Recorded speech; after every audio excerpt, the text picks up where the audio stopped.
எந்த வியர்வைக்கும் வெற்றி ஒரு நாள் வேர் வைக்கும். இது உங்கள் சிவதனி அகாடமி. நம்ம ஏற்கனவே 6th 3 term plus 7th first term நம்ம போஸ்ட் பண்ணியிருக்கிறோம்.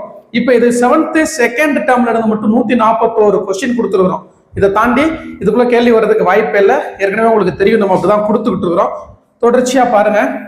இது எல்லாமே இந்த நம்ம கொஸ்டின்ல டிஸ்கஸ் பண்ணக்கூடிய எல்லாமே நம்ம புத்தகமா, இந்த புக்கு வாங்க முடியாதவங்க வீடியோ பார்த்துக்கோங்க. எல்லாமே இந்த புக்ல கொடுத்துருக்கிறேன், சரிங்களா?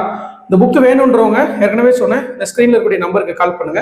தமிழ்நாடு முழுவதும் குறிப்பா வந்து அரசு பள்ளி ஆசிரியர்கள் நிறைய பேர் டெய்லி குறைஞ்சபட்சம் ஒரு 200 புத்தகமா நான் அனுப்பிடுவேன். டெய்லியுமே அரசு பள்ளி ஆசிரியர் நமக்கு கால் பண்ணிட்டு இருக்கிறாங்க. தொடர்ச்சியா நம்ம புத்தகம் அனுப்பிட்டு இருக்கோம். இது எல்லாமே இந்த புத்தகத்துக்குள்ள கொஸ்டின்ஸ் எப்படி இருக்குன்னு நான் சொல்றதை விட நான் இதுவரைக்கும் எடுத்துருக்கக்கூடிய கிளாஸஸ்ல நீங்க பார்த்தாலே தெரியும். இங்க கொஸ்டின் என்ன இருக்கோ அதுதான் இந்த புத்தகம், சரிங்களா? ஓகே, பாருங்க. தேவைப்படக்கூடியவங்க 9626129474 இந்த நம்பருக்கு கால் பண்ணுங்க. புக்கோட ரேட் 570 ரூபா வரும். சரி, ஃபர்ஸ்ட் கொஸ்டின் பாருங்க. நெகிழி என்பதன் பொருள் என்ன? நெகிழி என்பதன் பொருள் தீச்சுடர். நெகிழி என்பதன் பொருள் தீச்சுடர். அடுத்து பாருங்க, இது முக்கியமானது. நெகிழி அப்படின்னா தீச்சுடர். இரண்டாவது கொஸ்டின் பாருங்க. 10 பாட்டு நூல்களில் ஒன்றான பெரும்பானாற்றுப்படையின் பாட்டுடை தலைவன். மிக முக்கியமான கேள்வி, கண்டிப்பா எதிர்பார்க்கக்கூடிய ஒரு கேள்வி. பெரும்பானாற்றுப்படையின் பாட்டுடை தலைவன் யார் அப்படின்னா தொண்டைமான் இளந்திரையன். ரொம்ப முக்கியமான கேள்வி, நோட் பண்ணி வச்சுக்கோங்க. பெரும்பானாற்றுப்படை அதனுடைய ஆசிரியர் கடியலூர் உருத்திரங்கண்ணனார். அதையும் கேட்கலாம். கடியலூர் உருத்திரங்கண்ணனார், சரியா? அதனுடைய ஆசிரியர். இந்த பெரும்பானாற்றுப்படையின் பாட்டுடை தலைவன் தொண்டைமான் இளந்திரையன். அடுத்து பாருங்க. பின்வருவனவற்றுள் மதலை என்பதன் பொருள் என்ன? மதலை அப்படின்னா தூண் என்று பொருள். மதலை என்ற சொல்லின் பொருள் என்ன? தூண். அடுத்து பாருங்க. உறவு நீர் அழுவம். இத்தொடரில் அடிக்கோடிடப்பட்ட சொல்லின் பொருள் அழுவம். அழுவம் அப்படின்னா என்ன அர்த்தம்? கடல் என்று பொருள். அழுவம் என்ற சொல்லின் பொருள் கடல். இது முக்கியமான கேள்வி. நீங்க ஸ்கூல் புக்கை படிச்சு என்ன ஹிண்ட்ஸா எடுப்பீங்களோ 100% நம்ம இந்த கொஸ்டின்ல கொடுத்துருப்போம். நீங்க எடுக்காததை நான் எடுத்து கொடுத்துருப்பேன். ரெகுலரா நம்மளுடைய கிளாஸஸ் பார்க்கக்கூடியவங்களுக்கு இந்த கிளாஸோட வேல்யூ தெரியும். முழுசா பாருங்க. அதே மாதிரி நம்மளுடைய சேனலுக்கு ஃபர்ஸ்ட் வரீங்கன்னா சப்ஸ்கிரைப் பண்ணிக்கோங்க, லைக் பண்ணிட்டு ஹைப் அப்படின்னு ஒரு ஆப்ஷன் இருக்கும், இந்த ஹைப் கொடுத்துருங்க, சரியா? ஓகே, அடுத்து பாருங்க. வானம் ஊன்றிய மதலை போல ஏனி சாத்திய ஏற்றருஞ்சென்னி விண்புற நிவந்த வேயா மாடத்து. இது முக்கியமானது.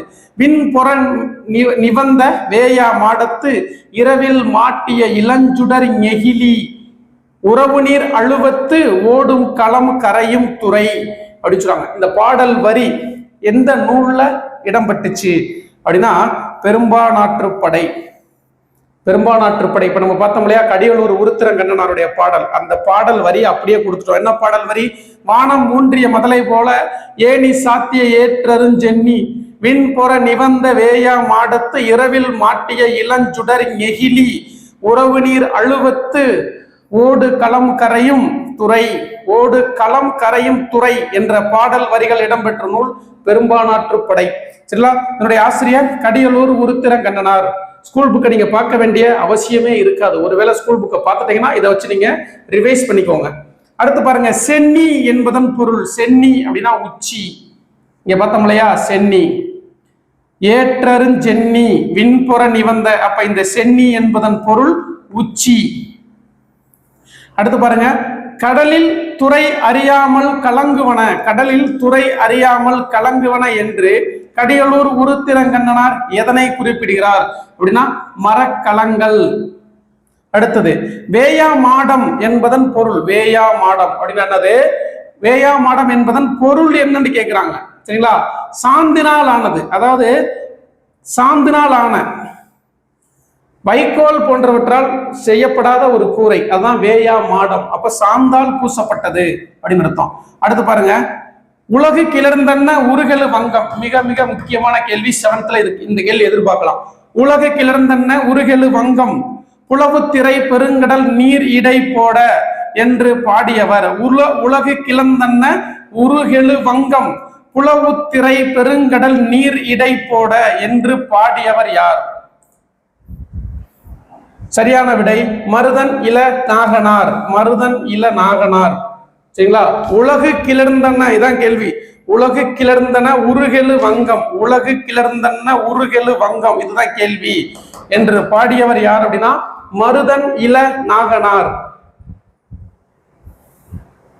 அடுத்த கொஸ்டின் பாருங்க, 10வது கேள்வி. தவறாக பொருந்தியுள்ளது எது என காண்க. தவறாக பொருந்தியுள்ளது எது என காண்க. உரு அப்படின்னா அழகு என்பது சரி. நீகான் என்று நாவாய் ஓட்டுபவன் நீகான் என்று பொருள், சரி. வங்கூல் அப்படின்னா உணவு பொருள் அப்படின்னு கொடுத்துருக்கிறோம், இது தவறு. வங்கூல் என்பதன் பொருள் காற்று. வங்கூல் என்ற சொல்லின் பொருள் காற்று, அப்ப 3வது ஒன்று தவறு. அதே மாதிரி மாட ஒள்ளேரி அப்படின்னா கலங்கரை விளக்கம், சரி. மாட ஒள்ளேரி, அப்ப தனியா கேட்பாங்க சொல்லும் பொருளும். மாட ஒள்ளேரி என்றால் என்ன? கலங்கரை விளக்கம். அதாவது 6th இருந்து 10th வரைக்கும் இருக்கக்கூடிய சொல்லும் பொருளும் மட்டும் நம்ம தனியா நம்ம சேனல்ல வீடியோ கொடுத்துருக்குறோம், அதை போய் வகுப்பு வரையா கொடுத்துருக்குறோம், பார்த்துக்கோங்க. ஒருவேளை டைம் இருந்துச்சுன்னா நம்ம திரும்பவும் டிஸ்கஸ் பண்ணுவோம். அடுத்து பாருங்க, மருதன் இள நாகனார் உலகு கிளர்ந்தன்ன உருகெழு வங்கம் அப்படின்னு பாடினார் இல்லையா, அவர் கலித்தொகையில் மருதத்திணையில் எத்தனை பாடல்களை பாடியுள்ளார்? இது அப்படியே புக்ல இருக்கக்கூடிய ஆசிரியர் குறிப்புல வரும். அப்ப மருதன் இள நாகனார் கலித்தொகையில 35 பாடல்களை பாடியுள்ளார். மருதன் இள நாகனார் கலித்தொகையில் 35 பாடல்களை பாடியுள்ளார். பின்வருவனவற்றுள் 8 தொகை நூல்களில் நெடுந்தொகை, இது குரூப் 4ல கேட்ட கொஸ்டின், நெடுந்தொகை என அழைக்கப்படும் 8 தொகை நூல் எது அப்படின்னா அகநானூறு. அடுத்த கொஸ்டின் பாருங்க, மக்கள் டேஸில் ஏறி வெளிநாடுகளுக்கு சென்றனர். கடல்ல போக முடியுமா? கடல்ல போவாங்க, ஆனா எதுல ஏறி அப்படின்னா வங்கம். வங்கம்னா கப்பல், வங்கம் அப்படின்னாலே கப்பல் அப்படின்னு அர்த்தம். அடுத்த கொஸ்டின் பாருங்க, புலால் நாற்றம் உடையதாக அகநானூறு எதனை குறிப்பிடுகிறது? புலால் நாற்றம் அப்படின்னா புலால் அப்படின்னா இறைச்சி. அப்போ புலால் நாற்றம் உடையதாக அகநாறு எதனை குறிப்பிடுகிறது? அகநானூறு அப்படின்னு கேட்டாங்கன்னா கடல். அடுத்து பாருங்க, கடல் பயணம் குறித்து முன்னீர் வழக்கம் மகடுவோடு இல்லை, கடல் கடந்து பெண்கள் செல்வது பழக்கத்தில் இல்லை அப்படின்னு சொல்றாங்க. யாரு சொல்றா? தொல்காப்பியம் சொல்லுது. இந்த பாடல் பார்த்து வச்சுக்கோங்க. முன்னீர் வழக்கம் மகடுவோடு இல்லை என்ற பாடல் வரிகள் இடம்பெற்ற நூல் தொல்காப்பியம். அப்படின்னா என்ன அர்த்தம்? கடல் கடந்து பெண்கள் சென்றது அந்த சாஸ்திரம் இல்லை அப்படின்னு சொல்றாரு. அடுத்து பாருங்க, கடல் ஓடா கால்வல் நெடுந்தேர் கடலோடும், கடல் ஓடா கால்வல் நெடுந்தேர் கடலோடும் அப்படின்னு என்ன அர்த்தம்? இதை பாடலை பாடியவர் யார் அப்படின்னா திருவள்ளுவர். ஓகே, அடுத்து பாருங்க, உலகு கிளர்ந்தன்ன உருகெழு வங்கம், நம்ம ஏற்கனவே பார்த்தோம். உலகு கிளர்ந்தன்ன உருகெழு வங்கம் மருதன் இள நாகனார் பாடினார். அது எந்த நூல் அப்படின்னு வந்து பாத்தீங்கன்னா அகநானூறு. உலகு கிளர்ந்தன்ன உருகெழு வங்கம் என்ற வரியில் இடம்பெற்ற நூல் அகநானூறு. அடுத்து பாருங்க, பூம்புகார் துறைமுகத்தில் இருந்து கப்பல்கள் மூலம் பொருட்கள் ஏற்றுமதியும் இறக்குமதியும் செய்யப்பட்டன என்பதை விரிவாக விளக்குது. அந்த காலத்துல பூம்புகார் காவேரி பூம்பட்டினத்துல ஏற்றுமதி இறக்குமதி ரொம்ப வந்து பாத்தீங்கன்னா பிஸியா நடந்துகிட்டே இருந்துச்சு அப்படின்றத சொல்லக்கூடிய நூல் மிக முக்கியமா வந்து பாத்தீங்கன்னா பட்டினப்பாலை. இந்த பட்டினப்பாளையின் ஆசிரியர் யார் அப்படின்னு வந்து பாத்தீங்கன்னா கடியலூர் உருத்திரங்கண்ணனார். ஓகேவா? அடுத்து பாருங்க, பல வகையான கப்பல்களின் பெயர்கள் குறித்து குறிப்பிடக்கூடிய நூல் எது? நிறைய கப்பல்களை பத்தி பேசுது, பல வகையான கப்பல்கள் குறித்து பேசக்கூடிய நூல் சேந்தன் திவாகரம். இது மிக முக்கியமான கேள்வி. பல வகையான கப்பல்கள் குறித்து பேசும் நூல் எது அப்படின்னு வந்து பாத்தீங்கன்னா சேந்தன் திவாகரம். அடுத்து பாருங்க, பொருந்தாத ஒன்றை தேர்வு செய்க. கொஸ்டின் நம்பர் 20, பொருந்தாத ஒன்றை தேர்வு செய்க. களம், வங்கம், நாவாய், புணரி. புணரி என்பது வந்து பாத்தீங்கன்னா ஒரு நீர்நிலையை குறிக்கும். இது வந்து பாத்தீங்கன்னா நீரில் சொல்லக்கூடிய ஒரு களம். வங்கம்னா கப்பல் சேர்ந்தது. அப்ப புணரி என்பது நீர்நிலையை குறிக்கும், அதனால இது மட்டும் தவறு. 21வது கேள்வி பாருங்க, பொருந்தாத ஒன்றை தேர்வு செய்க. மாதம், கமலம், விடம், கேணி, இதுதான் பொருந்தாதது. ஏன் கேணி பொருந்தாத ஒன்று அப்படின்னா மாதம் என்பது வடமொழி சொல், விடம் என்பது வடமொழி சொல், கமலம் என்பதும் வடமொழி சொல், கேணி என்பது திசை சொல். கேணி என்பது ஒரு திசை சொல். அதாவது இலக்கிய வகை சொற்கள் 4 வகைப்படும்: இயற்சொல், திரிசொல், திசை சொல், வட சொல். அதை பத்தி நம்ம நிறைய கொஸ்டின்ஸ் எடுத்துருக்கிறோம். முழுமையான விளக்கம் தனியா வகுப்பாவே வரும். மதுரை தமிழாசிரியர் கண்ணன் அவர்களுடைய இலக்கண வகுப்பு முழுசா வரும், வெயிட் பண்ணி அதை பார்த்துக்கோங்க. சரியா? ஓகே, அடுத்தது அதாவது வேற ஒண்ணும் இல்ல, இலக்கிய வகை சொற்கள் 4 வகைப்படும்: இயற்சொல், திரிசொல், திசை சொல், வட சொல். இயற்சொல் அப்படின்னா ஒரு பேசிக் எல்லாருக்குமே தெரிஞ்சக்கூடிய ஒரு சொல். திரிசொல் அப்படின்னா படிச்சவங்களுக்கு மட்டும்தான் தெரியும். படித்தவர்களுக்கு மட்டுமே தெரியக்கூடியது திரிசொல். வடசொல் அப்படின்னா சமஸ்கிருத சொல். இப்ப நம்ம பார்த்தோம்ல, கமலம்னா தாமரையை பற்றி குறிக்கும், விடம்னா நச்சு, அப்புறம் மாதம் அப்படின்னா திங்கள், தமிழ்ல திங்கள் அப்படின்னு தான் சொல்லணும். அப்ப மாதம் என்பதே தமிழ் சொல் கிடையாது, அது வடமொழி சொல். அப்ப கேணினா என்னது? கிணறு. கிணறு ஒரு பகுதியில கிணறுன்னு அழைக்கப்படும், ஒரு சில பகுதியில கேணின்னு சொல்லுவாங்க. அப்ப திசை ஒவ்வொரு பகுதியில மாறுபடும், அதனால அது திசை சொல். புரியுதுங்களா? பெற்றம் அப்படின்னா அது பெற்றம் என்பது பசு. ஒரு சில ஊர்ல பெற்றம் சொல்றாங்க, ஒரு சில ஊர்ல பசுன்னு சொல்றாங்க. அப்ப அது ஒரு திசை சொல். பெற்றம் என்பது திசை சொல், கேணி என்பது திசை சொல். ஓகே, அடுத்து பாருங்க. கீழ்காணும் எந்த நாட்டில் உள்ள அருங்காட்சியகத்தில் பழங்கால தமிழ்நாட்டு கப்பல்களில் பயன்படுத்தப்பட்ட மணி ஒன்று இடம்பெற்றுள்ளது அப்படின்னா நியூசிலாந்து. இது அப்படியே பாக்ஸ் கொஸ்டின், முக்கியம். ஏன்னா பாக்ஸ் கொஸ்டின்லாம் ரொம்ப முக்கியம், சரிங்களா? அடுத்து பாருங்க. கப்பல் கட்டும் கலைஞர்களை களஞ்சை கம்மியர் வருகென கூய் அப்படின்னா கப்பல் கட்டும் கலைஞர்களை கம்மியர் என அழைத்த நூல் எது? அது கொஸ்டின், மிக முக்கியமான கேள்வி. எந்த நூல் அப்படின்னா மணிமேகலை. கப்பல் கட்டும் கலைஞர்களை கம்மியர் என அழைத்த நூல் எது? மணிமேகலை. அது என்ன வரி? களஞ்சை கம்மியர் வருகென கூய். களஞ்சை கம்மியர் வருகென கூய். இது என்ன அளபடை? கூவி அப்படின்னு என்னது? சொல்லிசை அளபடை இலக்கணத்துல. ஓகே, அடுத்து பாருங்க. கீழ்காணும் கூற்றுகளில் தவறான கூற்றை காண்க. இதுல 3 உங்களுக்கு தகவல், 4 மட்டும்தான் தப்பா இருக்கு. அதுக்கு நான் தகவலை சொல்லிடுறேன். பழந்தமிழர்கள் கப்பலின் நீர்மட்ட வைப்பிற்கு வேம்பு, இலுப்பை, புன்னை, நாவல் போன்ற மரங்களை பயன்படுத்தினர். சரி. கப்பலின் பக்கங்களுக்கு தேக்கு, வெண்தேக்கு போன்ற மரங்களை பயன்படுத்தினர். சரி. கண்ணடை என்பது இழைத்த மரத்தில் காணப்படும் உருவங்கள். மரத்தை இழைத்த உருவங்கள் செய்வாங்க, அதுக்கு பேர் கண்ணடை என்று பெயர் கப்பல்லையே. சரி. கப்பல்களில் இரும்பால் ஆன ஆணியை பயன்படுத்தினால் துருப்பிடித்துவிடும் என்பதால் மரத்தினால் ஆன ஆணியை பயன்படுத்தினர். இவை தச்சு முழம் எனப்பட்டது. இது தவறு. அதாவது அந்த இரும்பால் ஆன அணிக்கு பதிலா மரத்தால் ஆன ஆணியை பயன்படுத்துற முறைக்கு பேரு தொகுதின்னு பேரு. அப்ப தச்சு முழம்னா என்ன? ஒரு கப்பலுடைய நீளம், உயரம், அகலத்தை அளக்கக்கூடிய அந்த அளவைக்கு பேர் தான் தச்சு முழம். இப்ப இந்த 4 தகவல் தெரிஞ்சிச்சுன்னா ஒரு பாடத்துல 2 பேராகிராஃபை தெரிஞ்சுக்கிட்டோம். நீங்க புக் எடுத்து பார்க்க வேண்டிய அவசியம் இல்லைன்னு நான் சொல்றேன். அடுத்து பாருங்க. ஆங்கிலேயர் கட்டிய கூற்று. ஆங்கிலேயர் கட்டிய கப்பல்களை 12 ஆண்டுகளுக்கு ஒரு முறை பழுது பார்க்க வேண்டும். சரி. தமிழர்கள் கட்டிய கப்பல்களை 50 ஆண்டுகள் ஆனாலும் பழுது பார்க்க வேண்டிய அவசியம் இல்லை என்று வாக்கர் என்ற ஆங்கிலேயர் குறிப்பிடுறார். ரொம்ப ரொம்ப முக்கியம். அதாவது ஆங்கிலேயர் கப்பல் கட்டினாங்கன்னா அதை 12 வருஷத்துக்கு ஒருக்கா பழுது பார்க்கணும். ஆனா தமிழர்கள் கப்பல் கட்டி இருக்கிறத 50 ஆண்டுகளுக்கு பழுது பார்க்க வேண்டிய அவசியம் இல்லை அப்படின்னு யார் சொல்றா? ஒரு ஆங்கிலேயர், வாக்கர் என்பவர் சொல்றாரு. அப்ப கூற்று மற்றும் காரணம் இரண்டுமே சரி. இது ஒரு தரமான கேள்வி, இது இம்பார்ட்டன்ட் கேள்வி, நோட் பண்ணி வச்சுக்கோங்க. பாய்மர கப்பலின் பாய் மற்றும் கயிறு ஆகியவற்றில் ஏற்படும் பழுதை பழுது செய்ய மரப்பிசின் கொண்டு இணைத்தனர் அப்படின்னு ஒரு சங்க இலக்கியம் குறிப்பிடுது. பாய்மர கப்பல்ல ஏற்படக்கூடிய பழுத மரத்தாலான பிசினு கொண்டு இணைச்சிருக்கிறாங்க அப்படின்னு எந்த நூல் சொல்லுது? பரிபாடல் சொல்லுது. மிக முக்கியம், பரிபாடல். அடுத்த கொஸ்டின் பாருங்க, மிக முக்கியமான கேள்வி. அப்படியே ஒரு நூல் குறிப்பு இங்க கொஸ்டினா வந்துருச்சு. பின்னல் வேட்டை. பின்னல் வேட்டை, தண்ணீர் யுத்தம், புத்துமண், கதை சொல்லும் கலை போன்ற நூல்களை எழுதியவர் யார்? கவனிங்க. பின்னல் வேட்டை, தண்ணீர் யுத்தம், புத்துமண், கதை சொல்லும் கலை போன்ற நூல்களை எழுதியவர் யார் அப்படின்னு ஒரு கொஸ்டின். இதுக்கு ஆன்சர் என்ன அப்படின்னா சுப்ரபாரதி மணியன். அடுத்த கொஸ்டின் பாருங்க. கப்பலை செலுத்துவதற்கு உரிய திசையில் திருப்புவதற்கு பயன்படும் முதன்மையான கருவி. கப்பலை உரிய திசையில திருப்புறதுக்கு பயன்படக்கூடிய முதன்மையான கருவி சுக்கான். ஓகேவா? காந்த ஊசி பொருத்தப்பட்ட திசை காட்டும் கருவியாக இருக்கலாம் என ஆய்வாளர்கள் கருதும் கப்பல் சாஸ்திரம். அதாவது கப்பல் சாஸ்திரம் ஒரு கருவியை சொல்லுது. இதுதான் காந்த ஊசி பொருத்தப்பட்ட திசை காட்டும் கருவியா இருக்கலாம் அப்படின்னு சொல்றாங்க. எதுனா அதுக்கு பேரு சமுக்கு.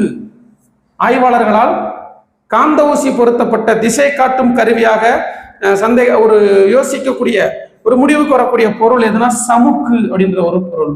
ஓகேவா? அடுத்து பாருங்க. பொருந்தாத ஒன்றை தேர்வு செய்க. மாலுமி, மீகான், நீகான் இது எல்லாமே கப்பலை செலுத்துபவருடைய பெயர். நாவாய் என்பது கப்பலுக்கு பெயர். அப்ப நாவாய் என்பது பொருந்தாத ஒன்று. புரிஞ்சா இல்லையா? கப்பலை செலுத்துபவர் எவ்வாறு அழைக்கப்பட்டார்? மாலுமி, நீகான், மீகான் என்றெல்லாம் அழைக்கப்பட்டார். அடுத்த கொஸ்டின் பாருங்க. காற்றின் திசையை அறிந்து கப்பல்களை செலுத்தும் முறையை தமிழர்கள் அறிந்திருந்தனர். காற்று எந்த பக்கம் அடிக்குதோ அதை அறிந்து கப்பலை செலுத்துனாங்க அப்படின்னு என்ன பாடல் வரி? நலியிரு முன்னீர் நாவாய் ஓட்டி, சரிங்களா, வழி தொழில் ஆண்ட உறவோன் மருக. தரமான ஒரு பாடல் வரி. நலி இரு முன்னீர் நாவாய் ஓட்டி, முன்னீர் அப்படின்னா கடல், நலி இரு முன்னீர் நாவாய் ஓட்டி, நாவாய்னா கப்பல், எந்த வழியா ஓட்டி போறாங்க? வழி தொழில் ஆண்ட. இந்த இடத்துல வழி தொழில் என்பது, வழி என்பது காற்று, புரியுதா? நலி இரு முன்னீர் நாவாய் ஓட்டி வழி தொழில் ஆண்ட உறவோன் மருக. இந்த உறவோன் மருகன்றது யாரு தெரியுமா? கரிகாலன். இது மாதிரி இந்த கரிகாலன் என்ற சோழ மன்னன் காற்றின் திசையை அறிந்து கப்பலை செலுத்தினான் அப்படின்னு வெண்ணி குயத்தியார் பாடுறாங்க. யாரு பாடுறா? வெண்ணி குயத்தியார். நலியிரு முன்னீர் நாவாய் ஓட்டி வழி தொழில் ஆண்ட உறவோன் மருக என்ற இந்த வரிகள் இடம்பெற்ற நூல் புறநானூறு. யாரு பாடுறா? கரிகாலன வெண்ணி குயத்தியார் என்ற பெண்பார புலவர் பாடுறாங்க. அடுத்த கொஸ்டின் பாருங்க. பெரிய கப்பல்கள் துறைமுகத்தில் கரைக்கு அருகில் வர இயலாது, எனவே கப்பலில் வரும் பொருட்களை தோணிகள் மூலம் கரைக்கு கொண்டு வந்தனர் என்னும் செய்தியை களம் தந்த பொற்பரிசம் களி தோணியால் கரை சேர்க்குந்து அப்படின்னு ஒரு பாடல் வரி. களம் தந்த பொற்பரிசம் களி தோணியால் கரை சேர்க்கு உந்து அப்படின்னு என்ன அர்த்தம்? எந்த நூல் சொல்லுது? புறநானூறு சொல்லுது. களம் தந்த பொற்பரிசம் களி தோணியால் கரை சேர்க்குந்து என்ற பாடல் வரிகள் இடம்பெற்ற நூல் புறநானூறு. அடுத்த கேள்வி பாருங்க. தமிழர்கள் சிறிய நீர்நிலைகளை கடக்க பயன்படுத்துறாங்க. களமா? இல்ல. நாவாய் அது கடல்ல தான். வங்கம் கடல்ல தான். அப்போ ஓடம், நதி, சிறிய ஓடைகள் இதுல எதை பயன்படுத்துவாங்கன்னா வங்கம். அதான் ஓடம் நதியினிலே அப்படின்னு ஒரு பாட்டே இருக்கும். அறிவியல் புனைக்கதைகளின் தலைமகன் யாரு? அதே மாதிரி அறிவியல் புனைக்கதைகளின் தலைமகன் மற்றும் 80 நாட்களில் உலகை சுற்றி ஆழ்கடல் அடியில் அவரு புனைக்கதைகளின் தலைமகன் யார் அப்படின்னா ஜூல்ஸ் வேர்ன். ஜூல்ஸ் வேர்ன் ரொம்ப ரொம்ப முக்கியம். புனைக்கதைகளின் தலைமகன். நோட்ஸ் எடுத்தீங்கன்னா இதெல்லாம் எழுதி வச்சுக்கோங்க, புரியுதா? எல்லாமே நோட்ஸ் தான். நோட்ஸ் எடுத்தா நீங்க எல்லாத்தையும் தான் எடுக்கணும். புக்கா வேணாலும் வாங்கிக்கோங்க. அதாவது அறிவியல் கதைகளின் தலைமகன், அறிவியல் புனைக்கதைகளின் தலைமகன். அவர் 80 நாட்கள்ல உலகை சுற்றி ஆழ்கடல் அடியில் பூமியின் மையத்தை நோக்கி ஒரு பயணம் அப்படின்னு புதினங்களை எழுதுறாரு. ஆழ்கடல் அடியில் பூமியின் மையத்தை நோக்கி ஒரு பயணம் என்ற புதினங்களை எழுதியவர் யார் அப்படின்னா ஜூல்ஸ் வேர்ன். இவர் எந்த நாட்டை சேர்ந்தவர் அப்படின்னா பிரான்ஸ் நாட்டை சேர்ந்தவர். அப்ப அந்த ஒரு கேள்வியிலேயே உங்களுக்கு 3 பாயிண்ட் இருக்கு பாருங்க. அதாவது அறிவியல் புனைக்கதைகளின் தலைமகன். அதே மாதிரி 80 நாட்களில் உலகத்தை சுற்றி 2 நூல் எழுதுறாரு. ஆழ்கடல் அடியில் அப்படின்னு ஒரு நூல் எழுதுறாரு. பூமியின் மையத்தை நோக்கி ஒரு பயணம் அப்படின்னு ஒரு நாவல் எழுதுறாரு. 2 புதினங்கள் எழுதுறாரு. அவர் யாருன்னா ஜூல்ஸ் வேர்ன். அப்ப இதுலயே 3 கேள்வி இருக்கு. இவர் எந்த நாட்டை சேர்ந்தவர் அப்படின்னு நம்ம கொடுத்துருக்கிறோம்? பிரான்ஸ் நாட்டை சேர்ந்தவர் ஜூல்ஸ் வேர்ன். சரிங்களா? ஓகே. அடுத்து பாருங்க. எல்லாருக்கும் எளிதில் பொருள் விளங்கும் சொல். அதாவது நம்ம இலக்கிய வகை சொற்களை 4 வகையா பிரிச்சோம். இயற்சொல், திரிசொல், திசை சொல், வட சொல். அதுல இயற்சொல் அப்படின்றது எல்லாருக்கும் எளிமையா பொருள் விளங்கக்கூடிய ஒரு சொல். திரிசொல் அப்படின்றது படிச்சவங்களுக்கு மட்டுமே தான் புரியும் திரிசொல். அப்ப இந்த கேள்விக்கு விடை என்னது? இயற்சொல். எல்லோருக்கும் எளிமையில் பொருள் விளங்குமாறு உள்ள சொல் இயற்சொல். இது என்ன சொல்? படித்தவங்களுக்கு மட்டுமே பொருள் விளங்கும்.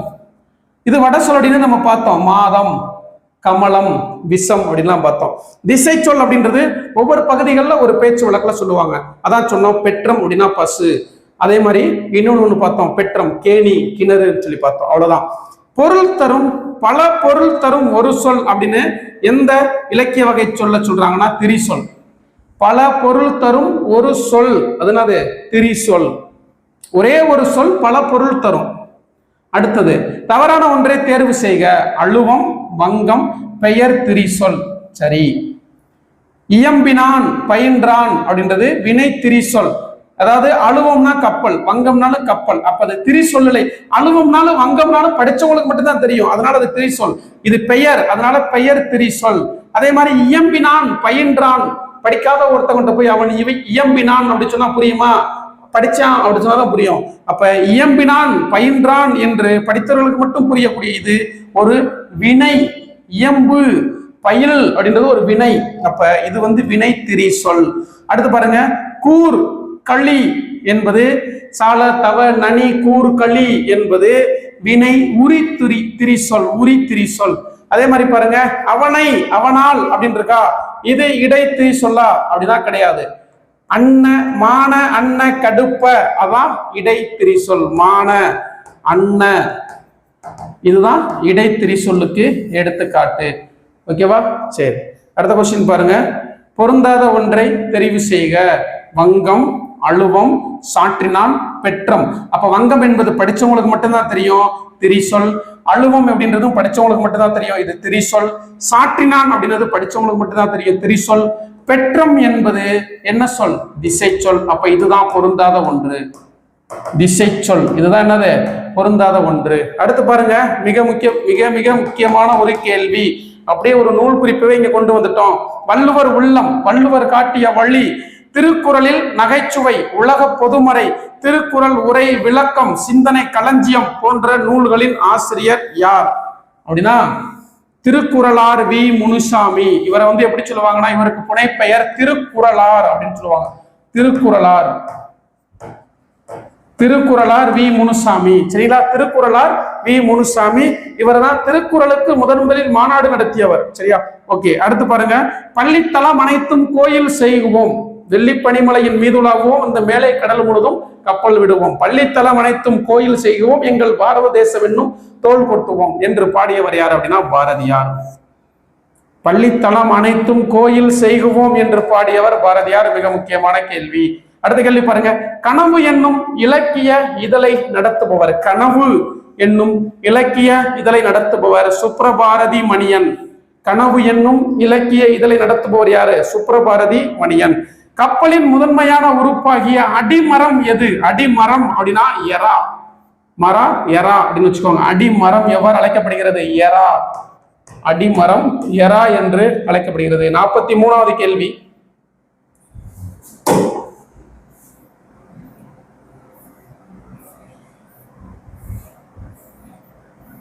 ஓரெழுத்து ஒரு மொழிகளின் மொத்த எண்ணிக்கை அது நிறைய இருக்கு, ஆனா நன்னூலார் குறிப்பிடக்கூடியது 42. ஓரெழுத்து ஒரு மொழிகளின் மொத்த எண்ணிக்கை அப்படின்னு நன்னூலார், நன்னூலார் அப்படின்னா யாரு? பவனந்தி முனிவர். அவர் குறிப்பிடக்கூடிய ஓரெழுத்து ஒரு மொழிகளின் எண்ணிக்கை மொத்தம் 42. அடுத்து பாருங்க, பொருந்தாததை தேர்வு செய்க. பொருந்தாததை தேர்வு செய்க. அதாவது வந்து பாத்தீங்கன்னா இதுல வந்து ஒரே ஒரு ஓரெழுத்து ஒரு மொழி தவறா இருக்கு. என்னன்னு பார்க்கலாம். ஓ அப்படின்னா மதகு நீர் அப்படின்னா சரி. நை இழிவு சரி. சி அப்படின்னா மதில் அப்படின்னு கொடுத்திருக்கிறாங்க, இது தவறு.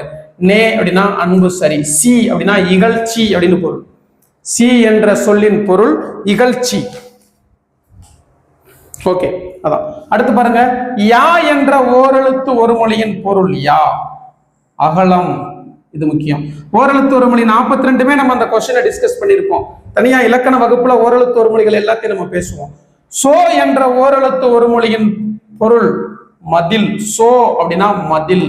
ஓகேவா? அடுத்து பாருங்க, வெர்பு என்பதன் பொருள், வெர்பு என்பதன் பொருள் மலை. வெர்பு என்ற சொல்லின் பொருள் என்னது? மலை. அடுத்த கொஸ்டின் பாருங்க, பின்வருவனற்றுள் பாரதிதாசனுடன் தொடர்பில்லாத ஒன்றை தேர்வு செய்க. இருண்ட வீடு பாரதிதாசனுடைய நூல், அழகின் சிரிப்பு பாரதிதாசனுடைய நூல், பாண்டியன் பரிசு பாரதிதாசன் அவருடைய நூல், கள்ளக்குடி மாகாவியம் என்பது பாரதிதாசனோடு தொடர்பு இல்லாதது. அப்ப கள்ளக்குடி மாகாவியம் யார் எழுதினது? கண்ணதாசன். கள்ளக்குடி மாகாவியம் யார் எழுதியது? கண்ணதாசன். சரிங்களா? கண்ணதாசன். கள்ளக்குடி மாகாவியம், ஆட்டனத்தி ஆதிமந்தி, வேட்டங்குடி திருவிழா, இது எல்லாமே இயேசு காவியம், ராச தண்டனை, இது எல்லாமே யாருடைய படைப்பு? கண்ணதாசன் அவர்களுடைய படைப்பு. அடுத்து பாருங்க, பாரதிதாசனின் சாகித்ய அகாடமி விருது வென்ற நூல். அடிக்கடி கேட்பாங்க. பிசிராந்தையார் என்னும் நாடகம். பிசிராந்தையார் என்ற நாடகம் யாருடைய நூல்? பாரதிதாசனின் சாகித்ய அகாடமி விருது வென்ற நூல். அடுத்து பாருங்க, விச்சை என்ற சொல்லின் பொருள் கல்வி. விச்சை என்ற சொல்லின் பொருள் என்னது? கல்வி. அடுத்து பாருங்க, வேளாண் வேதம் என போற்றப்படும் நூல் எது? வேளாண் வேதம். இது மிக முக்கியமான கேள்வி. நாலடியார். நாலடியார். வௌ என்ற சொல்லின் ஓரெழுத்து ஒரு மொழியின் பொருள். வௌ அப்படின்னா கவர்.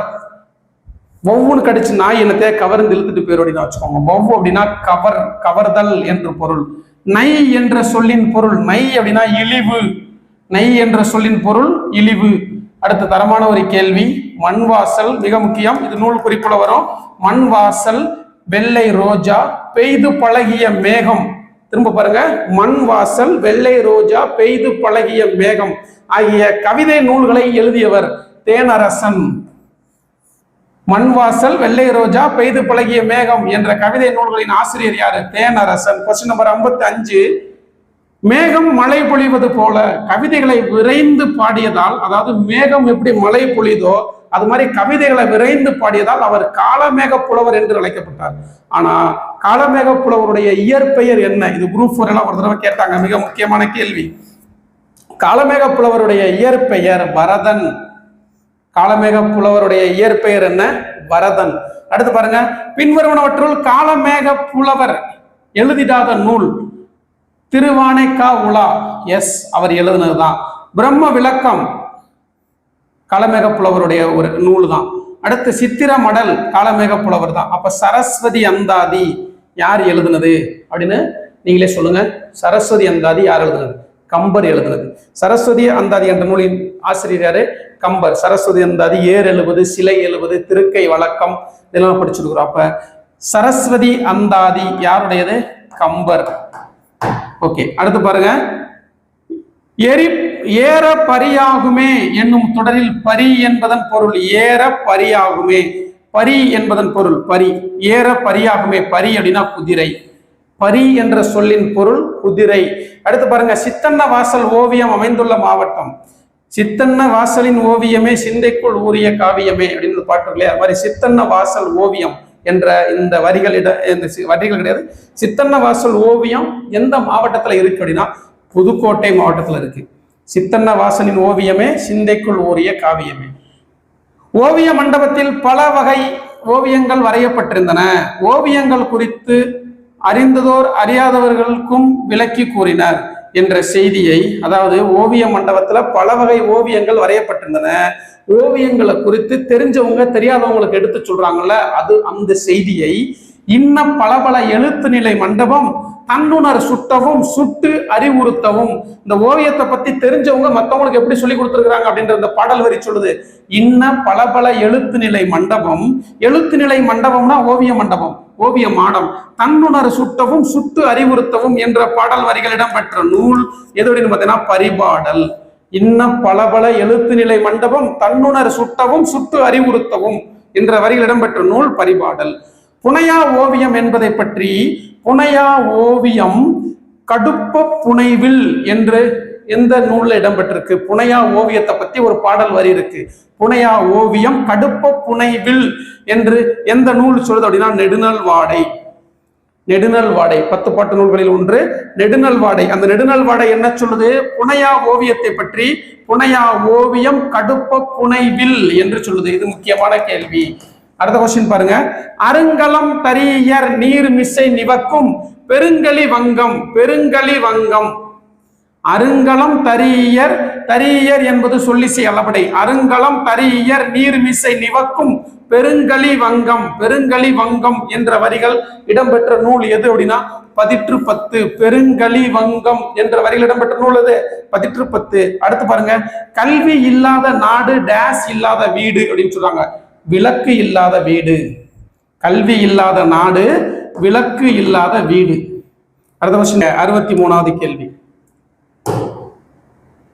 தூ உன் சரி, வி மலர் சரி, நோ வறுமை சரி, சே இகழ்ச்சி என்பது தவறு. இதுதான் தவறு. சி அப்படின்னா தான் இகழ்ச்சி. அப்ப சே என்றால் என்ன? உயர்வு. சே என்ற ஓரெழுத்து ஒரு மொழியின் பொருள் உயர்வு. அடுத்த கொஸ்டின் பாருங்க. பகுபத உறுப்புகள் எத்தனை வகைப்படும்? பகுபத உறுப்புகள் 6 வகைப்படும். சில பகுதி விடை, பகுதி விகுதி இடைநிலை சந்தி சாரியை விகாரம். பகுதி விகுதி, பகுதி விகுதி, இடைநிலை, சந்தி, சாரியை, விகாரம் அப்படின்னு பகுபத உறுப்புகள் 6 வகைப்படும். அடுத்து பாருங்க, எழுதினான் என்பது டேஸ். எழுதினான் என்பது என்ன அப்படின்னு கொடுத்துருவாங்க. எழுதினான் என்பது வினை பகுபதம். எழுதினான் என்பது பகுக்கக்கூடியதான் அது. அப்போ ஒரு சொல், அத வினை பகுபதம். அடுத்து பாருங்க, இது மிக மிக முக்கியமான கேள்வி. புனையா ஓவியம் புறம் போந்தன்ன. புனையா ஓவியம் புறம் போந்தன்ன என்ற வரிகள் இடம்பெற்ற நூல் மணிமேகலை. 67வது கேள்வி பாருங்க, கலம்காரி ஓவியங்கள். இது மிக முக்கியமான கேள்வி. கலம்காரி ஓவியங்கள் எங்கு காணப்பட்டன? தமிழ்நாட்டிலும் ஆந்திராவிலும் காணப்பட்டன. கலம்காரி ஓவியங்கள் எங்கு காணப்பட்டன? தமிழ்நாட்டிலும் ஆந்திராவிலும் காணப்பட்டன. நகைச்சுவை உணர்வு வெளிப்படுமாறு அமைக்கப்படும் ஓவியமான கருத்துப்படம் பாரதியாரால் முதலில் தமிழில் எந்த இதழில் ஆரம்பமானது? அப்ப கருத்துப்படம் அமைக்கக்கூடிய அந்த ஓவிய முறையை முதலில் தமிழில் அறிமுகப்படுத்தியவர் பாரதியார். அது எந்த இதழ்ல அப்படின்னு வந்து பாத்தீங்கன்னா இந்தியா.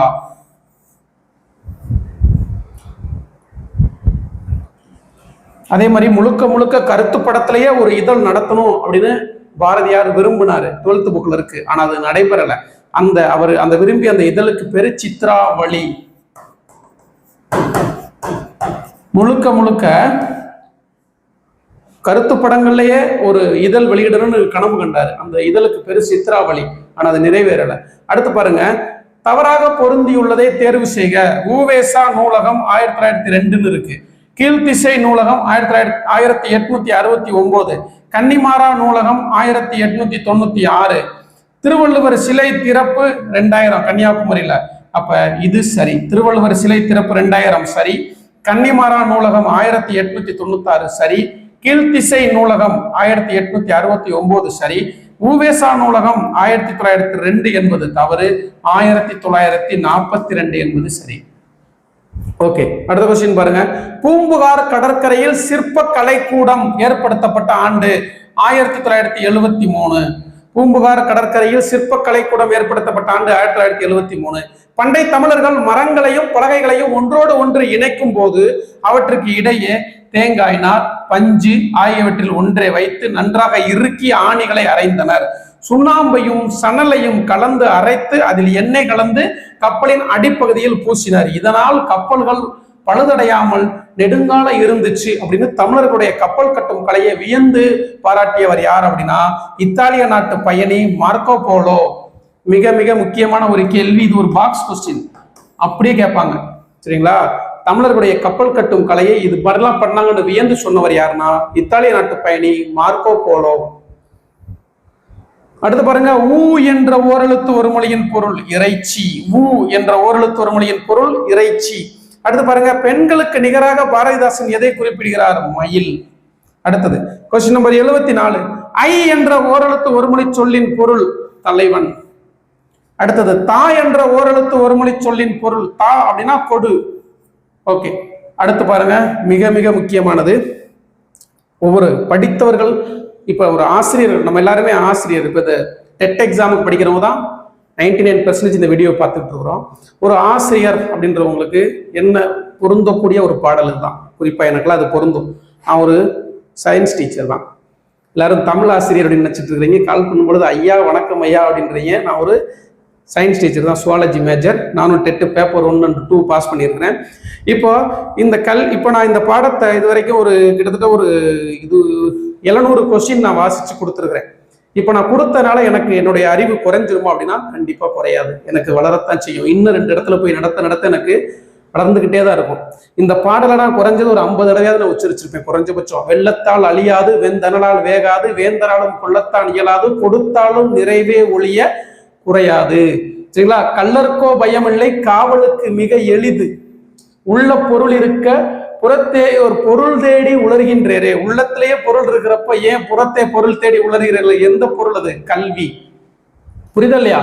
வெள்ளத்தால் அழியாது, வெந்தனலால் கல்வியை வேக வைக்க முடியுமா? முடியாது. கொடுத்தாலும் நிறைவே ஒழிய குறையாது. நான் நடத்திக்கிட்டே இருக்கேன், நடத்த எனக்கு பெருகிக்கிட்டே தான் இருக்குமே தவிர கல்வி கொடுத்தாலும் நிறைவே ஒழிய குறையாது. கள்ளர்க்கோ பயமில்லை. ஐயோ களவாண்டிட்டு போயிருவாங்களோட பயம் இருக்குமா? இல்லை. இந்த போர்டை களவாண்டிட்டு போயிருவானு ஒரு பயம் இருக்கும். ஆனா அந்த இன்னொரு போர்டு இதே மாதிரி இன்னொரு போர்டு வாங்கிடலாம். ஆனா அந்த கல்வியை திருடிட்டு போக முடியுமா? முடியாது. அதான் கள்ளருக்கோ பயம் இல்லை அப்படின்னு ஒரு தரமான ஒரு பாடல். இந்த பாடல் இடம்பெற்ற நூல் கண்டிப்பா ஆசிரியர்கள் அனைவருக்கும் இந்த பாடல் மிக பொருந்தும். ஒரு சிலர் படிச்சுட்டு யாருக்குமே சொல்ல மாட்டான், அது அவனுக்கிட்ட இருந்தும் போயிடும், அவங்ககிட்ட இருக்காது, நிலைக்காது. அந்த கல்வி யார்கிட்டயே சொல்லலைன்னா நிலைக்காதுன்றது தானா அப்படியே மறந்துடும். படிச்சதை சொல்லிக்கிட்டே இருக்கணும், அதுதான் ஆசிரியருக்கு சிறப்பு. படிச்சுக்கிட்டே இருக்கணும், படிச்சதை சொல்லிக்கிட்டே இருக்கணும். இப்ப இந்த உச்சநீதிமன்றத்துடைய தீர்ப்பு எல்லாரும் பயப்படுறாங்க, ஒரு சில பேர் பயப்படுறாங்க. ஆனா அதிகமான பேர் எழுதி பார்த்துருவோம், அப்ளை பண்ணிட்டாங்க. கல்வி இருக்கு, எழுதி பார்த்துருவோம் அப்படின்னு ஒரு துணிவு வரும். கல்வினாலதான் வருது. அது அரசு என்ன நடவடிக்கை எடுக்குது அப்படின்றத நம்ம பார்க்கிறோம். ஆனால் நம்மளே எழுதிடுவோமே அப்படின்னு சொல்லிட்டு தைரியமா எழுதுறாங்க. ஒவ்வொருத்தவங்களும் கிளாஸஸ் பார்க்குறாங்க, புக் எடுத்து படிக்க ஆரம்பிச்சிட்டாங்க, எழுதி பாஸ் பண்ணிடுவாங்க. அப்ப கல்வி இருக்கிறப்ப நம்ம பயப்பட தேவையில்லை. இந்த பாடல் மிக மிக முக்கியமான ஒரு பாடல், நம்ம வாழ்க்கையில பயன்படுத்தக்கூடிய, குறிப்பா ஆசிரியர்கள் பயன்படுத்தக்கூடிய ஒரு பாடல். இடம்பெற்ற நூல் வந்து பார்த்தீங்கன்னா தனிப்பாடல் திரட்டு அப்படின்னு சொல்றோம். குறிப்பா பர்டிகுலரா சொன்னோம்னா விவேக சிந்தாமணியில இந்த பாடல் இடம்பெற்றிருந்தது. இதனுடைய ஆசிரியர் தெரியவில்லை. அப்ப இதெல்லாமே தனிப்பாடல் திரட்டுன்னு தொகுத்து வச்சிருக்கிறாங்க. அப்ப இந்த வரிகள் இடம்பெற்ற நூல் வெள்ளத்தால் அழியாது, வெந்தனலால் வேகாது, வேந்தராலும் கொள்ளத்தான் இயலாது, கொடுத்தாலும் நிறைவே ஒழிய நிறைவென்றி குறைவுறாது, கள்ளர்க்கோ பயம் இல்லை, காவலுக்கு மிக எழுது, கல்வி என்னும் உள்ள பொருள் உள்ளிருக்க புறத்தேயோர் பொருள் தேடி உழல்கின்றீரே அப்படின்னு எந்த நூல் சொல்லுது? விவேக சிந்தாமணி. குறிப்பா தனிப்பாடல் திரட்டு புக்ல இருக்கிறது நமக்கு தனிப்பாடல் திரட்டுன்னு கொடுத்துருக்காங்க. அதாவது ஆசிரியர் பெயர் தெரியாத இது மாதிரியான தனிப்பாடல் பாடல்கள்லாம் தொகுத்து இந்த நூல்ல கொடுத்திருப்பாங்க. ஆனா அது இடம்பெற்றது வந்து விவேக சிந்தாமணி. ஓகே, அடுத்து பாருங்க. இந்தியாவிலேயே தொன்மையான நூலகங்களில் ஒன்றான ஓலைச்சுவடிகள் பாதுகாக்கப்பட்டு வரும் தஞ்சை சரஸ்வதி நூலகம், தஞ்சை சரஸ்வதி மகால் நூலகம் எந்த ஆண்டு தொடங்கப்பட்டதாக கல்வெட்டு சொல்லுது? 1122. தஞ்சை சரஸ்வதி மகால் நூலகம். இங்க என்ன சிறப்புனா ஓலைச்சுவடிகள் பாதுகாப்பாக வைக்கப்பட்டிருக்கு. இந்த ஆண்டு தொடங்கப்பட்டதா கல்வெட்டு சொல்லுது அப்படின்னா 1122. மிக முக்கியமான கேள்வி இது. ஓகே, அடுத்த கேள்வி பாருங்க. அண்மையில் கலைஞர் கோட்டம், இது ஸ்கூல் புக்ல இல்ல, நடப்பு நிகழ்வோட சேர்த்து நான் சொன்னேன். கலைஞர் கோட்டம் எங்க கட்டப்பட்டிருக்குன்னா திருவாரூர். திருவள்ளுவர் கோட்டம், வள்ளுவர் கோட்டம் எங்க இருக்குன்னா சென்னையில இருக்கு. கலைஞர் கோட்டம் எங்க இருக்குன்னா திருவாரூர்ல இருக்கு. அடுத்து பாருங்க. நன்றின்பால் உயிப்பது அறிவு என்று குறிப்பிடும் நூல் திருக்குறள். ஓகே, உரு தவ நனி கூர் களி என்பவை டேஸ் பகாபதம். உரி அதாவது சால தவ நனி கூர் களி ஒப்ப அப்படி சொல்லுவோம். அப்ப அது உரி பகாபதம். ஓகே, அடுத்து பாருங்க. மை என்னும் ஓரெழுத்து ஒரு மொழியின் பொருள். மை என்ற ஓரெழுத்து ஒரு மொழியின் பொருள் அஞ்சனம். ஓகே, மீ என்ற ஓரெழுத்து ஒரு மொழியின் பொருள் வானம். மீ என்ற ஓரெழுத்து ஒரு மொழியின் பொருள் வானம். Question number 83. வள்ளுவர் கோட்டத்துல அறத்துப்பால், பொருட்பால், இன்பத்துப்பால், இந்த ஒவ்வொரு பால் அந்த திருக்குறள் எழுதப்பட்டிருக்கும். அது ஒவ்வொன்றுக்கும் ஒவ்வொரு வகையான கற்கள் பயன்படுத்தப்பட்டிருக்கும். குறிப்பா அறத்துப்பால் என்ன கற்கள்ல பயன்படுத்தப்பட்டிருக்கு அப்படின்னா கருமை நிற கற்கள். அறத்துப்பால்ல இருக்கக்கூடிய கருப்பு நிற கற்களால எழுதப்பட்டிருக்கும். அடுத்தது மண், கொள், தில், போல் போன்றவை எவ்வகை பகாபதம்? மண், கொள், தில், போல் என்பது எவ்வகை பகாபதம் அப்படின்னா இடை பகாபதம். தமிழ்நாட்டின் மைய நூலகம் இந்திய நாட்டின் களஞ்சிய நூலகங்களில் ஒன்றான கன்னிமாரா நூலகம் எந்த ஆண்டு தொடங்கப்பட்டது? மிக முக்கியமான ஒரு கொஸ்டின். நம்ம ஏற்கனவே பொருத்துக்களை பார்த்தோம். தமிழ்நாட்டுக்கே மைய நூலகம் இதுதான் சொல்றாங்க. கன்னிமாரா நூலகம் எந்த ஆண்டு தொடங்கப்படுது? 1896. கன்னிமாரா என்பவர் தமிழ்நாட்டிலுடைய, அதாவது மெட்ராஸ்ல இருக்கக்கூடிய ஒரு கலெக்டர். கன்னிமாரா அவருடைய பேர்ல வச்சிருக்கிறாங்க கலெக்டர். சரிங்களா? ஓகே. ஏ என்னும் ஓரெழுத்து ஒரு மொழியின் பொருள். ஏ என்னும் ஓரெழுத்து. ஏ அப்படின்னா அம்பு. ஏ அப்படின்னா அம்பு. கன்னியாகுமரியில் அமைந்துள்ள திருவள்ளுவர் சிலை எத்தனை கருங்கற்களை கொண்டு கட்டப்பட்டது? இந்த கேள்வி டிஎன்பிஎஸ்சில கேட்டாங்க. 36, 81. மிக முக்கியமான கேள்வி. கன்னியாகுமரியில் உள்ள திருவள்ளுவர் சிலை எத்தனை கருங்கற்களை கொண்டு கட்டப்பட்டது? 3681. 3681. 3681. அடுத்தது சி என்ற ஓரெழுத்து ஒரு மொழியின் பொருள். சி அப்படின்னா இகழ்ச்சி. அடுத்தது பாருங்க. சித்திரையான். சித்திரை என்பது ஒரு மாதம், அப்ப இது ஒரு காலப்பெயர். ஓகே. தை என்ற ஓரெழுத்து ஒரு மொழியின் பொருள். தை அப்படின்னா மாதத்தையும் குறிக்கும், தைத்தல் என்பதையும் குறிக்கும். அப்ப ஏ மற்றும் பி. அடுத்து பாருங்க. வள்ளுவர் கோட்டத்தில் இன்பத்துப்பால், நம்ம ஏற்கனவே பார்த்தோம். அறத்துப்பால் என்ன இருந்தது? கருப்பு நிற கருப்பு நிற கற்கள். இன்பத்துப்பால் என்ன கற்கள் இருக்கு அப்படின்னா செந்நிறம் சிவப்பு நிற கற்கள். சிவப்பு நிற கற்கள்ல இன்பத்துப்பால் இருக்கு. வெள்ளை நிற கற்கள்ல பொருட்பால் இருக்கும். அடுத்து பாருங்க, கூ என்ற ஓரெழுத்து ஒரு மொழி. கூ அப்படின்னா பூமின்னு பொருள். கூ அப்படின்னா பூமி. ஓகே. காலத்தை காட்டும் பகுபத உறுப்பு. காலத்தை காட்டுவது இடைநிலை. காலத்தை காட்டுவது. அடுத்தது பாருங்க, மூ என்னும் ஓரெழுத்து ஒரு மொழியின் பொருள். மூ அப்படின்னா மூப்பு. அடுத்தது, வை என்ற ஓரெழுத்து ஒரு மொழியின் பொருள் புல். கல்வி அறிவு இல்லாதவர்களை டேஸ் போல் குறை கூறியவர்கள் வேறு யாரும் இல்லை. கல்வி அறிவு இல்லாதவங்கள இவர் மாதிரி குறை சொன்னவங்க யாருமே இல்லை. அவர் யாருன்னா திருவள்ளுவர். யாரு? திருவள்ளுவர். அடுத்து பாருங்க, நட படி வாழ் என்பது டேஸ் வினை பகுபதம். வினை நட படி வாழ் அப்படின்னு வினை பகுபதம். அடுத்து பாருங்க, 1973ஆம் ஆண்டு கட்டத் தொடங்கி 1976 கட்டி முடிக்கப்பட்ட திருவாரூர் தேர் போன்ற அமைப்பில் 128 அடி உயரத்தில் அமைந்துள்ள வள்ளுவர் கோட்டம். அப்ப நீங்க இந்த கேள்வியை படிச்சீங்கனாலே 3 கேள்வி கேட்கலாம். வள்ளுவர் கோட்டம் எந்த ஆண்டு கட்ட தொடங்கப்பட்டது? 1973. எப்ப கட்டி முடிக்கப்பட்டது? 1976. புரியுதா? அப்ப அது எத்தனை அடி உயரமுடையது? 128 அடி உயரம். வள்ளுவர் கோட்டம் எங்க இருக்கு? அவ்வளவுதான், சிம்பிள். சென்னை. சென்னையில இருக்கு. நீங்க அப்ப இந்த கேள்வியை நல்லா படிச்சீங்கனாலே முடிஞ்சு போச்சு. இந்த புக்கு வாங்குறீங்க, புக்கை வாங்கிட்டு கேள்வியை நல்லா படிச்சுட்டு ஆன்சர் கீயை குறிச்சுட்டு திரும்ப திரும்ப நீங்க படிச்சீங்கனாலே போதும். என்ன கேள்வி கேட்டாலும் அட்டன் பண்ணிடலாம். அதுக்கு நானே சொல்ல வேண்டிய அவசியம் இல்லை. கிளாஸை ஃபுல்லா பாக்குறவங்களுக்கு தெரியும். சரிங்களா? ஓகே. தூ என்ற ஓரெழுத்து ஒரு மொழியின் பொருள். தூ அப்படின்னா துன்பம். அடுத்தது, ஆ என்ற ஓரெழுத்து ஒரு மொழி பசு. அதனாலதான் ஆவின் பால். ஆ அப்படின்னா பசு. அப்ப ஆவின் பால் அப்படின்றது பசுவின் பால் என்பதைத்தான் குறிக்கும். ஆவின் பால். ஆ என்பதன் பொருள் பசு.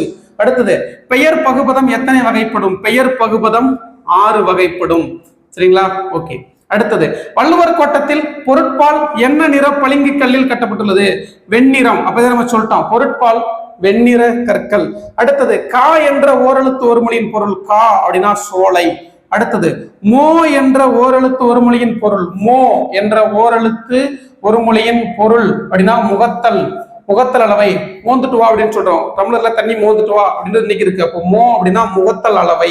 அடுத்தது, கை என்ற ஓரெழுத்து ஒரு மொழியின் பொருள். கை அப்படின்னா ஒழுக்கம். கை என்ற ஓரெழுத்து ஒரு மொழியின் பொருள் ஒழுக்கம் அப்படின்னு பவனந்தி முனிவர் சொல்றாரு. அடுத்தது, பை என்ற ஓரெழுத்து ஒரு மொழியின் பொருள். பை அப்படின்னா இளமை. இது மிக முக்கியமான கேள்வி, கேட்கலாம். பை என்ற ஓரெழுத்து ஒரு மொழியின் பொருள் இளமை. பள்ளி மறுதிறப்பு. இது முக்கியமான கேள்வி. பள்ளி மறுதிறப்பு என்ற சிறுகதையின் ஆசிரியர் சுப்ரபாரதி மணியன். அடுத்தது, நா என்ற ஓரெழுத்து ஒரு மொழியின் பொருள். நா அப்படின்னா நாக்கு, நாவு. அடுத்தது, நிலம் நீர்.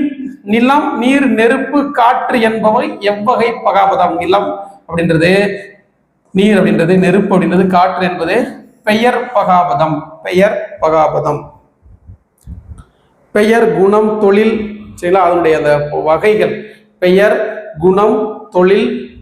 குணம்னா பண்பு, காலம், எல்லாமே அதனுடைய வகைகள். சரியா? அடுத்தது, ஈ என்னும் ஓரெழுத்து ஒரு மொழியின் பொருள். ஈ அப்படின்னா கொடு. ஈ அப்படின்னா கொடு, ஈந்தார், கொடுத்தார் அப்படின்னு சொல்றோம். கூ என்ற ஓரெழுத்து ஒரு மொழியின் பொருள். கூ பூமி. அடுத்தது, தற்பொழுது அண்ணா நூற்றாண்டு நூலகத்தின் 7வது தளத்தில் இயங்கி வரும் கீழ்த்திசை நூலகம் எந்த ஆண்டு தொடங்கப்பட்டது? கீழ்த்திசை நூலகம் தொடங்கப்பட்ட ஆண்டு 1869. 1869. அடுத்த கேள்வி பாருங்க, சா என்ற ஓரெழுத்து ஒரு மொழியின் பொருள். இறந்து போ அப்படின்னு பொருள். இனியன் என்பது டேஸ் பகுபதம். பண்பு. இனியன் இனிமையான அப்படின்னு அர்த்தம். அப்ப அது ஒரு பண்பு. சரிங்களா? இடம், குணம், தொழில், பண்பு, காலம் இதெல்லாமே பகுபதம், அந்த வகைகள். சரிங்களா? ஓகே. சே என்னும் ஓரெழுத்து ஒரு மொழியின் பொருள். சே என்ற ஓரெழுத்து ஒரு மொழியின் பொருள் உயர்வு. அடுத்த கொஸ்டின் பாருங்க, தீ என்ற ஓரெழுத்து ஒரு மொழியின் பொருள். தீ. தீ அப்படின்னா என்னது? நெருப்பு. தீ அப்படின்னா நெருப்பு. தே என்ற ஓரெழுத்து ஒரு மொழியின் பொருள் தெய்வம். தே என்ற ஓரெழுத்து ஒரு மொழியின் பொருள் தெய்வம். பே என்ற ஓரெழுத்து ஒரு மொழியின் பொருள் மேகம். இது மிக முக்கியம். பே அப்படின்னா மேகம். பே அப்படின்னா மேகம் பெய்யும் அப்படின்னு நான் வச்சுக்கோங்க. நோ என்ற பெய்து பழகிய மேகம். என்ற நூலின் ஆசிரியர், பெய்து பழகிய மேகம் என்ற நூலின் ஆசிரியர் யார் அப்படின்றத கமெண்ட்ல சொல்லுங்க. இப்பதான் நம்ம டிஸ்கஸ் பண்ணோம். ஓகே, நோ என்னும் ஓரெழுத்து ஒரு மொழியின் பொருள். நோ அப்படின்னா துன்பம். சரியா? பெய்து பழகிய மேகம் தேனரசன், நோட் பண்ணி வச்சுக்கோங்க. இளஞ்சி மன்றம், இளஞ்சி மன்றம், பாவை மன்றம், நெடுங்கல் மன்றம் ஆகியவை எங்கு அமைந்துள்ளது? இது எல்லாமே பூம்புகார்ல இருக்கு. வட சொற்களை எத்தனை வகையாக பிரிக்கலாம்? தற்சமம், தற்பவம் அப்படின்னு 2 வகையாக பிரிக்கலாம். தற்சமம், தற்சமம், தற்பவம் அப்படின்னு 2 வகையாக பிரிக்கலாம். அடுத்தது, சுற்றுச்சுவர் முழுவதும் 1330 திருக்குறள் பொறிக்கப்பட்ட உலக தமிழ் சங்க கட்டடம் எங்க இருக்கு? மதுரையில இருக்கு. சரிங்களா? இது எந்த ஆண்டு திறக்கப்பட்டது? 2016. உலக தமிழ் சங்க கட்டடம் எந்த ஆண்டு திறக்கப்பட்டது? 2016. எங்க இருக்கு? மதுரையில இருக்கு. சங்கத்தமிழ் காட்சி கூடம் எங்க இருக்கு? இந்த மதுரையில உலகத்தமிழ் சங்கத்துக்கு பக்கத்துல தான் இருக்கு, மதுரையில தான் இருக்கு. சங்கத்தமிழ் காட்சி கூடம் மதுரையில இருக்கு. அடுத்தது, தந்தத்தில் வரையப்பட்ட ஓவியங்கள் அதிகம் எங்க காணப்படுது? தந்தத்தால் வரையப்பட்ட ஓவியங்கள் அதிகம் எங்க காணப்படுதுன்னா கேரளாவில் காணப்படுது. மே என்ற ஓரெழுத்து ஒரு மொழியின் பொருள். மே அன்பு, மே அன்பு மிக முக்கியம். அடுத்த கொஸ்டின், தவறான ஒன்றை தேர்வு செய்க. 126. தவறான ஒன்றை தேர்வு செய்க. பொன்னன் என்பது பொருள் பெயர், சரி. கண்ணன் என்பது சினை பெயர், சரி. உழவன் என்பது உழவு தொழிலை குறிக்கிற தொழில் பெயர், சரி. நாடன் என்பது காலப்பெயர்னு கொடுத்துருக்கிறோம், தவறு. நாடன் என்பது இடப்பெயர், நாடன் என்பது இடத்தை குறிக்கிறதுனால இடப்பெயர். ஓகேவா? நாடன் என்பது இடப்பெயர். அப்ப ஆப்ஷன் டி தவறு.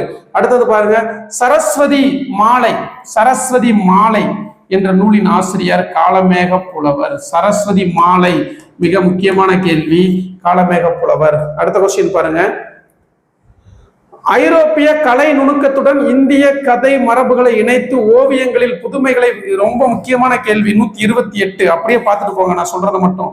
ஐரோப்பிய கலை நுணுக்கத்துடன் இந்திய கதை மரபுகளை இணைத்து ஓவியங்களில் புதுமைகளை புகுத்தியவர் ராஜா ரவிவர்மன். பிற்காலத்தில் இவரது பாணி நாட்காட்டிகளில் அதிகம் பயன்படுத்தப்பட்டது. அப்ப நம்ம கேலண்டர்ல பயன்படுத்தக்கூடிய ஓவியம் யாருடைய பாணி அப்படின்னா ராஜா ரவிவர்மன். நாட்காட்டி ஓவியம் வரையும் முறையில் முன்னோடிகளில் ஒருவராக கருதப்படுபவர் கொண்டையா ராஜு. எஸ், சரி, இதுவும் சரி. சி பாருங்க, கொண்டையா ராஜு அவர்கள் நாட்காட்டி ஓவியங்களை பசார் பெயிண்டிங் முறையில் அழைப்பார், பசார் பெயிண்டிங் என அழைப்பார். இதுவும் சரி, இதுவும் சரி. டி பாருங்க, பாரதியார் முதலில் சுதேசமித்திரம் என்ற இதழில் கருத்து படம் வரைய ஆரம்பித்தார். தவறு. எந்த இதழில் ஆரம்பித்தார்? இந்தியா. இந்தியா என்ற இதழ்ல தான் முதலில் பாரதியார் கருத்து படம் வரைய ஆரம்பித்தார். அப்ப ஆப்ஷன் டி தவறு. இந்த 3 ஆப்ஷனை நீங்க படிச்சீங்கனாலே ஒரு கேள்வி, அப்படியே ஒரு பாக்ஸ், அப்படியே ஒரு உங்களுக்கு தெரியுமா அப்படின்னு ஒரு பாக்ஸ் இருக்கும், அதை நான் ஒரு கேள்வியா வச்சுட்டேன். அப்ப இந்த 3ஐயும் நீங்க படிச்சிட்டீங்கன்னா ஒரு கேள்வி வந்துடும், முடிஞ்சு போச்சு. அடுத்து பாருங்க, குகை ஓவியங்களில் வண்ணம் தீட்ட பயன்படுத்தப்பட்ட ஒன்று. குகை, அந்த காலத்துல குகை ஓவியங்கள்ல வண்ணம் தீட்டமா மண் மற்றும் கல் துகள்களை கொண்டு வண்ணம் தீட்டி இருக்கிறாங்க அந்த காலத்துல.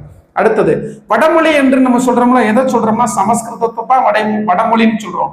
அடுத்தது பாருங்க, 2128 ஓலைச்சுவடிகளும் 2941 தமிழ் நூல்களும் இடம்பெற்றுள்ள உ.வே.சா நூலகம் சென்னையில் கட்டப்பட்ட ஆண்டு 1942. சென்னையில் தொடங்கப்பட்ட ஆண்டு 1942.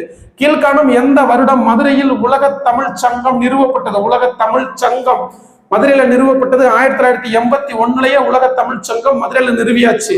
அதனுடைய அந்த கட்டடம், உலக தமிழ் சங்க கட்டடம் எப்ப திறக்கப்பட்டது? 2016. 1000 ஏக்கர் பரப்பளவில் தஞ்சாவூரில் தமிழ் பல்கலைக்கழகம் எம்ஜிஆர் அவர்களால் எந்த ஆண்டு தொடங்கப்பட்டது? 1981. சரியா? சொல் அப்படின்னா சோறு, 4. அடுத்து பாருங்க, திரிசொல் படிச்சவங்களுக்கு மட்டும் தெரிஞ்சதுதான் திரிசொல். அப்ப அழுவம் அப்படின்னா படிச்சவங்களுக்கு மட்டும்தான் தெரியும், 3. திசை சொல், ஒவ்வொரு பகுதியிலும் ஒரு மாதிரி பேசுவாங்க, பலமுறை சொல்லிட்டோம். திசை சொல் பெற்றம், 1. வடசொல் ரத்தம், அப்ப உதிரம்னு சொல்லணும், ரத்தம் அப்படின்னு இருக்கு, அப்ப 2. 4, 3, 1, 2. ஆப்ஷன் பி என்பது சரி. ஓகே, அடுத்த கொஸ்டின் பாருங்க, 135வது கேள்வி. கற்றவர்களுக்கு மட்டுமே விளங்குவதாகவும் இலக்கியங்களில் மட்டுமே பயின்று வருபவையாகவும் அமையும் சொற்கள் திரிசொற்கள். படிச்சவங்களுக்கு மட்டும்தான் தெரியும், இலக்கியங்கள்ல மட்டும்தான் இருக்கும், அது திரிசொல். யாருடைய கவிதைகளில், இது ரொம்ப முக்கியமான கேள்வி, நோட் பண்ணி வச்சுக்கோங்க, யாருடைய கவிதைகளில் சமுதாய சிக்கல்கள் எள்ளல் சுவையோடு, எள்ளல் சுவைனா நகைச்சுவையோடு வெளிப்படும் அப்படின்னு கேட்டாங்கன்னா தேனரசன். வெள்ளை ரோஜா, பெய்து பழகிய மேகம் போன்ற நூல்களை, கவிதை நூல்களை எழுதியவர்.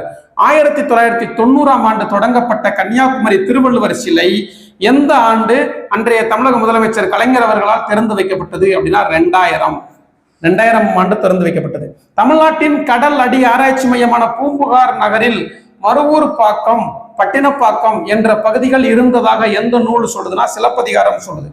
சிலப்பதிகார கதை மாந்தர்கள் இருக்காங்களே, கண்ணகி, கோவலன், அவர்கள் இருவருடைய பெற்றோர்களும் இந்த பூம்புகார் பகுதியில மிகப்பெரிய வணிகம் செய்தவர்கள் சொல்றாங்க. மாநாயகன், மாசாத்துவான். மாநாயகன் கண்ணகியினுடைய தந்தை, மாசாத்துவான் கோவலனுடைய தந்தை. அடுத்து பாருங்க, பூம்புகார் கடற்கரையில் உள்ள 7 நிலை மாடங்களை கொண்ட சிற்பக்கலை கூடத்தில் மாதவிக்கு நெடிய சிலையும் கண்ணகியின் வரலாற்றை விளக்கும் எத்தனை சிற்ப தொகுதிகளும் இடம்பெற்றுள்ளன? 49 சிற்ப தொகுதிகள் இடம்பெற்றுள்ளன. எங்க? பூம்புகார் கடற்கரையில் உள்ள 7 நிலை சிற்பக்கலை கூடம் பூம்புகார்ல இருக்கு. சரிங்களா? 49 சிற்ப தொகுதிகள். ஓகே, அடுத்து பாருங்க, கற்கும் முறை பொறுத்துக. கற்கும் முறை எப்படி இருக்கணும்? பிழை இல்லாமல் கற்றல் 3. அடுத்தது பாருங்க, உயிருக்கு கண்கள் எண்ணும் எழுத்தும் கண்ணென தகும் சொல்லையா, உயிருக்கு கண்கள் 3 4. விழுச்செல்வம் என்னது? கல்வி 5. அடுத்து என்ன இருக்கு? எண்ணி துணிக கருமம், கருமம்னா செயல், அப்போ 1.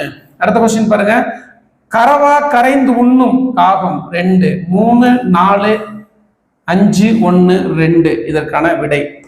ஓகே, அடுத்து பாருங்க, வள்ளல் ஒருவரிடம், மிக முக்கியமான கேள்விப்பா, வள்ளல் ஒருவரிடம் பரிசு பெற்று திரும்பும் புலவர் பாணர் போன்றோர் அந்த வள்ளலிடம் சென்று பரிசு பெற பிறருக்கு வழிகாட்டுவதாக பாடப்படுவது.